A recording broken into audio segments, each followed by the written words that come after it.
नमस्कार। आज हम भारत में लोकल सेल्फ गवर्नेंस यानी स्थानीय स्वशासन की जड़ों को टटोल रहे हैं। ये सोच कितनी पुरानी है, आप यकीन नहीं करेंगे, हजारों साल पुरानी। ऋग्वेद जैसे प्राचीन ग्रंथों में भी सभा और समिति जैसी लोकल बॉडीज का जिक्र मिलता है और यही धीरे धीरे गांवों की पंचायत बन गई। हमारे पास जो स्रोत है वो इसी प्राचीन व्यवस्था से लेकर आज के संवैधानिक ढांचे तक के सफर को दिखाते हैं। फिर आया ब्रिटिश दौर।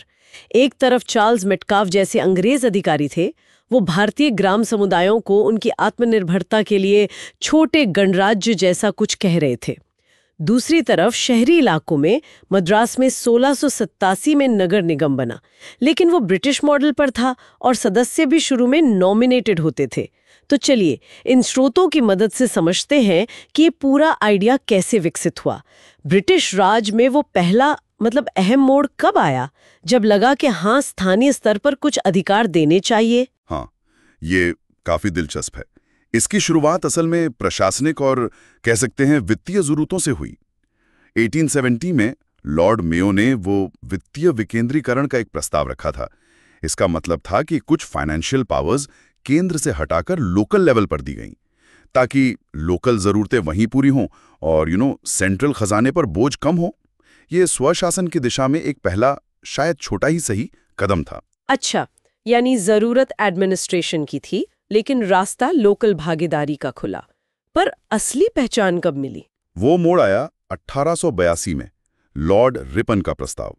इसे अक्सर भारत में स्थानीय स्वशासन का मैग्ना कार्टा कहा जाता है। मैग्ना कार्टा क्यों? हाँ, नाम बड़ा है क्योंकि पहली बार इसमें लोकल बोर्ड्स में चुने हुए गैर सरकारी सदस्यों के बहुमत का सिद्धांत अपनाया गया।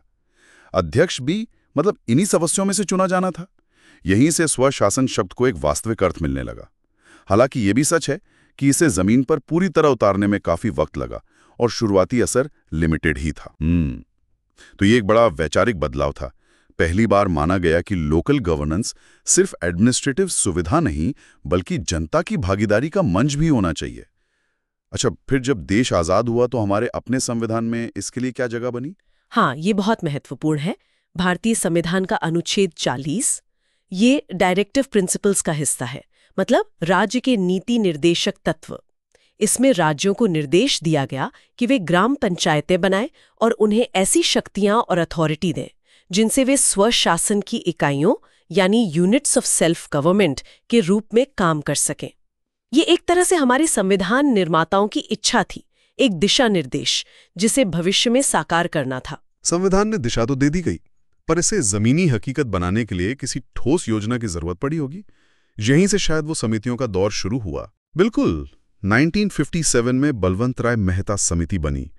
उन्होंने पाया कि सरकार के जो कम्युनिटी डेवलपमेंट प्रोग्राम थे वो जनता को ठीक से जोड़ नहीं पा रहे थे, फेल हो रहे थे एक तरह से। इसलिए उन्होंने लोकतांत्रिक विकेंद्रीकरण का सिद्धांत दिया, सत्ता का नीचे तक जाना, डिसेंट्रलाइजेशन। और इसी आधार पर उन्होंने त्रिस्तरीय पंचायती राज व्यवस्था की सिफारिश की। त्रिस्तरीय कौन कौन से? हाँ, 3 लेवल, ग्राम स्तर पर ग्राम पंचायत, ब्लॉक स्तर पर पंचायत समिति और जिला स्तर पर जिला परिषद। और यहीं से पंचायती राज शब्द पॉपुलर हुआ है ना, वो सत्ता ऊपर से नीचे लाने वाली कोशिश। बिल्कुल सही कहा। इसी रिपोर्ट के बाद पंचायती राज शब्द का इस्तेमाल बहुत बढ़ गया। समिति की सिफारिशों को माना भी गया और 1959 में राजस्थान पहला राज्य बना जिसने नागौर जिले से इसकी शुरुआत की। लेकिन क्या समय के साथ इसमें और सुधारों की जरूरत महसूस नहीं हुई? जरूर हुई। 1978 में अशोक मेहता समिति बनी।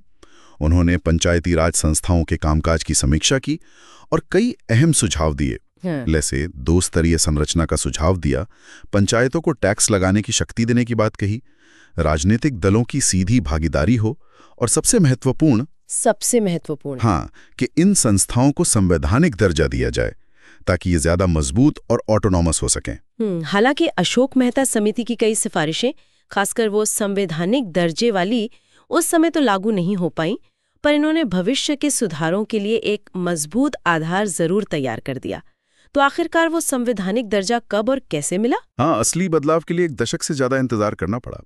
वो निर्णायक मोड़ आया 1991-92 में। नरसिम्हा राव सरकार ने 73वां संविधान संशोधन विधेयक संसद में पेश किया। ये दिसंबर 1992 में पारित हुआ और 24 अप्रैल 1993 से लागू हो गया। इसी ने पंचायतों को संवैधानिक दर्जा दिया।